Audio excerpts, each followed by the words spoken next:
ఓం గురుభ్యో నమః. అయితే కరోనా అనే దాని మీద చాలా పద్యాలు రాశాం కవులం. అంటే నేను కవినే కాబట్టి చెప్తున్నాను. కరోనాలోనే రోనా ఉంది. రోనా అంటే ఏడుపు, బాధపడటం. అయితే నేను రోనా ఎందుకంటే నాకు ఇప్పుడు యువత మీద కోపం లేదు, జాలి. అంటే అందరినీ అనటంలా, కొందరు మంచి మార్గంలో ఉన్నారు, కానీ తక్కువ శాతం. అయితే మిగతా వాళ్ళు ఎలా అంటే ఒక గ్యాంగ్, ఆ టీం లీడరు చెప్తే ఆ పని చేసేయాలి. ఆయన చెప్పిండంటే ఆ కాలేజీలోనే జాయిన్ కావాలి, ఆయన చెప్పిన సబ్జెక్టే ఎంచుకోవాలి. ఇలా కాకుండా ఎవరి ఇష్టానుసారం వాళ్ళు నడవాలి. తర్వాత ఆచార వ్యవహారాలను పాటించటం లేదు.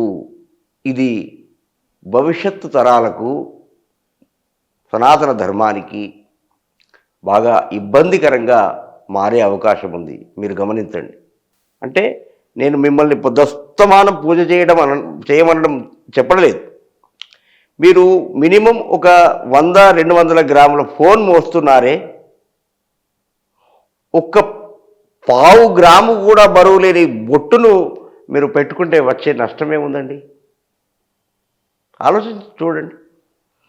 ముఖంలో బొట్టుంటే, ఇప్పుడు నా బొట్టుని చూడండి, ఒక గాంభీర్యత, ఒక ఉత్సాహం.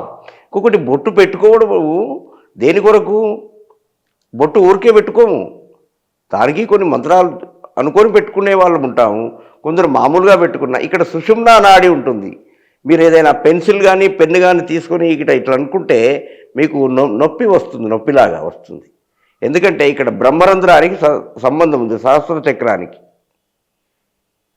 కాబట్టి ఈ సుషుమ్నా నాడి ప్రాంతము ఊరికే ఉండకూడదు. ఇది కరెక్ట్గా సుషుమ్నా నాడి ప్రాంతం అన్నమాట. ఇది ఇడ పింగళ సుషుమ్న. ఈ ప్రాంతంలో ఖచ్చితంగా బొట్టు ఉండాలి. ఉండడం వల్ల సుషుమ్నా నాడి ఎప్పుడైతే ఉత్తేజితమవుతుందో అప్పుడు ప్రాణవాయువు ఈ కుండలీ శక్తి ద్వారా సహస్రారం చేరి ఏకాగ్రత పెరిగే అవకాశం ఉంది. మంచి పఠనాశక్తి, మంచి వాగ్దాటి, చక్కటి దక్షత ఏర్పడే అవకాశాలు ఉన్నాయి. కాబట్టి కుంకుమను ధరించడం ఒక అలవాటుగా, ఈ వీడియో చూస్తున్నటువంటి ప్రేక్షకుల్లో ఒక 10 మంది మారి నేను ఖచ్చితంగా కుంకుమ పెట్టుకుంటాను అని అన్న సంతోషమే. ఎందుకంటే మీరు చూడండి, నేను వేరే మతస్థులను, నేను వేరే మతం గురించి తప్పుగా మాట్లాడను. అదే మన సనాతన ధర్మం యొక్క గొప్పతనం. మీరు చూడండి, చిన్న పిల్లలు టోపీలు పెట్టుకొని, వాళ్ళకు సంబంధించిన డ్రెస్సులు దొరుకుని మదర్సాకు వెళ్తారు పుస్తకాలు పట్టుకొని. మన వాళ్ళు టోపీ పెట్టుకుంటారా? ఈ టోపీ పెట్టరు, స్టైల్ టోపీ పెట్టుకుంటారు. అది బాధాకరం. నాకు మీ చేతుల్లోనే ఈ దేశమంతా ఉంది అన్నాడు వివేకానందుడు. ఎంత కలలు కన్నాడు వివేకానందుడు. ఒక సందర్భంలో వివేకానంద వోల్మ్స్ మొత్తం 10 భాగాలు ఉన్నాయి. అందులో 7వ భాగంలో బహుశా 86 లేదా 196 పేజీ, నాకు అంత ఐడియా లేదు, కొంచెం జ్ఞాపకం ఉంది. వివేకానంద స్వామి గురించి పుస్తకాలు చదవండి మీరు. రవీంద్రనాథ్ ఠాగూర్ను ఒకసారి భారతదేశం గురించి తెలుసుకోవాలంటే ఏం చేయాలయ్యా అని అడిగారు. అప్పుడు రవీంద్రనాథ్ ఠాగూర్ గారు ఏం సమాధానం ఇచ్చారంటే, మీరు వివేకానంద స్వామిని గురించిన పుస్తకాలను కూలంకషంగా, అంటే 1 నుండి 10 భాగాలు ఇప్పుడు అయ్యాయి. అవి మొట్టమొదట 2 భాగాలుగా ఉండేవి. వాటిని ఇప్పుడు 10 భాగాలుగా అచ్చు వేస్తున్నారు. మన ఇక్కడ హైదరాబాద్లో దోమలు కూడా రామకృష్ణ మఠం ఉంది. ఇందిరా పార్క్ అంటే మీకు తొందరగా అర్థమవుద్ది. ఇందిరా పార్క్కి అపోజిట్లో ఉంటుంది. చాలా తక్కువ ధరలకు మనకు లభిస్తాయి పుస్తకాలు. ఆ సాహిత్యం చదవండి. ఆయన ఏమన్నాడంటే, నాలాంటి 1000 మంది దొరికితే, కనీస పక్షం 100 మంది దొరికినా ఈ భారతదేశాన్నే కాదు, ఈ ప్రపంచాన్నే ఉర్రూతలోగిస్తాను అన్నాడు. ఇంకేమంటాడు, యువకులు ఇనుప కండలు ఉక్కు నరాలు కలిగి ఉండాలి. దానితో పాటుగా ఓపికను కలిగి ఉండాలి. మళ్ళీ నాకు బాగా బలం ఉంది అని వేరే వాళ్ళ మీదకి కండలు చూపెట్టడం కూడా అది సభ్యత కాదు. ఇప్పుడు నాకు మీరు బాధపడకూడదు, కానీ ఎక్కడ చూసినా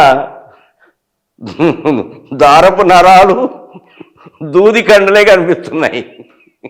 ఇది కొంత బాధాకరమైన విషయం. శరీర పోషణ మీద మీరు బాగా దృష్టి పెట్టండి.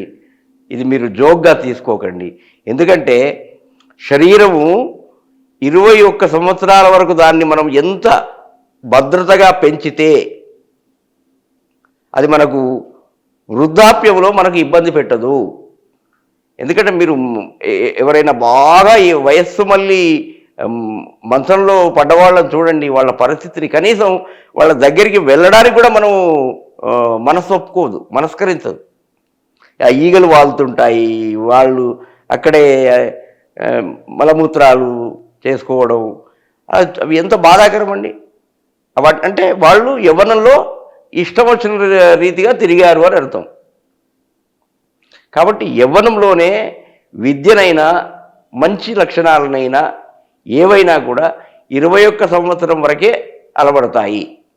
21 దాటిన తర్వాత ఎంత నేర్చుకుందామన్నా దాదాపుగా చాలామందికి రావు. మరి ఎట్లంటే 70 సంవత్సరాల తర్వాత రవీంద్రనాథ్ ఠాగూర్ చిత్రాలు గీసి ప్రపంచ దేశాలకు పంపిస్తే బహుమతులు వచ్చాయంటే మనం రవీంద్రనాథ్ ఠాగూర్కు ఉన్నంత ఐక్యూ లెవెల్స్ అందరికీ ఉండవు కదా. మనం సామాన్య మానవులు, మనం ప్రతిదానికి పెద్దవాళ్ళతో పోల్చుకోకూడదు అట్లా. కాబట్టి మీరొక్కరు మంచివారైతే మీ కుటుంబానికి మొట్టమొదట బాగుపడేది మీ కుటుంబం, ఆ తర్వాత మీ వీధి. మీరు లేకపోతే ఒక 4 రోజులు మీరు లేకపోతే ఇంట్లో కాదు, ఆ వీధిలో మిమ్మల్ని అయ్యో మీ అబ్బాయి కనిపించడం లేదేంటండి. ఎందుకంటే వేరే వాళ్ళను పలకరింపులో కూడా మన ఇంటికి వచ్చిన వాళ్ళను గౌరవించాలి. మనం ఎప్పుడైనా తోవలో వెళ్తుంటే మనకంటే పెద్దవారు ఉంటే నమస్కారం అండి అని ఊరికే అనండి, వచ్చే నష్టమే ఉంది. పెద్దలను గౌరవించడం నేర్చుకోండి. తల్లిదండ్రులు కూడా చిన్నపిల్లలకు ఒక పద్ధతి నేర్పండి. ఇంటికి ఎవరైనా పెద్దవారు వస్తే వారు బ్రాహ్మణ మళ్ళీ ఇక్కడికి రాకండి, కులాల కాడికి ఎవరు వచ్చినా పెద్దవాళ్ళు వస్తే నమస్కారం అని 2 చేతులు జోడించి నమస్కరించడం మనకు కరోనా నేర్పింది కదా. 2 చేతులు జోడించడం, షేక్ హ్యాండ్ బంద్ అయ్యింది, మళ్ళీ వస్తే మళ్ళీ షేక్ హ్యాండ్ బంద్ అవుతుంది.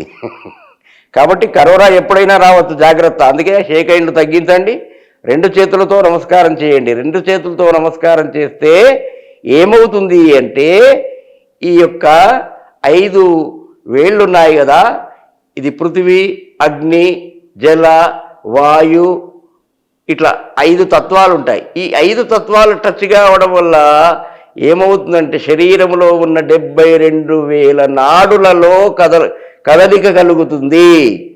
మీరు అందుకే చూడండి, భజన పాటలు చేసేటప్పుడు చప్పట్లు కొడుతుంటారు. అప్పుడు ఏమవుతుందంటే శరీరంలో 72,000 నాడులలో రక్తము చాలా వేగంగా ప్రవహించి ఎక్కడైనా క్లాట్ అయ్యేటువంటి అవకాశం జరగకుండా ఉంటుంది. ఇది సనాతన ధర్మం ఏది చెప్పినా మన బావు కొరకే చెబుతుంది. స్వస్తి.